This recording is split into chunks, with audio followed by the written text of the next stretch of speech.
الحمدللہ وحدہ والصلاة والسلام علی من لا نبی بعدہ اما بعد۔ ناظرین کرام، مسلمانوں کی ایک بڑی تعداد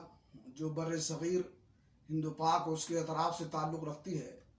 ہر سال 12 ربیع الاول کو رسول اللہ صلی اللہ علیہ وسلم کا جشن پیدائش عید میلاد النبی کے نام سے مناتی ہے، اور اس تقریب کو منانے والے اسے کار ثواب سمجھتے ہیں، اور ان تقاریب میں شرکت کرنے والے، چندہ دینے والے لوگوں کو منتظمین صاحبان کی طرف سے ثواب دارین کی خوشخبریاں دی جاتی ہیں۔ حالانکہ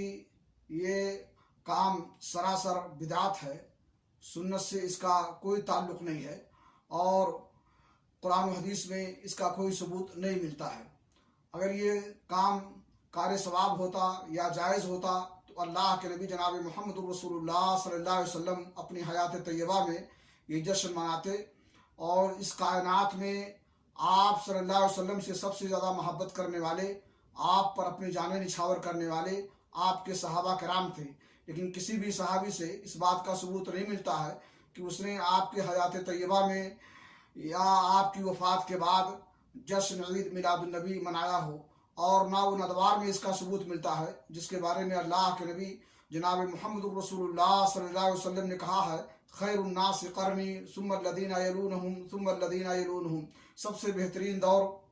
ہم صحابہ کرام کا ہے، اس کے بعد تابعین کا، اس کے بعد تبع تابعین کا۔ لہذا یہ کام سراسر بدعت ہے، اور یہ کار ثواب نہیں ہو سکتا ہے بلکہ کار عذاب ہے۔ اس بدعت قبیحہ سے لوگوں کو باز رہنا چاہیے، کیونکہ بدعت کے ذریعے سے اللہ رب العالمین کا تقرب حاصل کرنا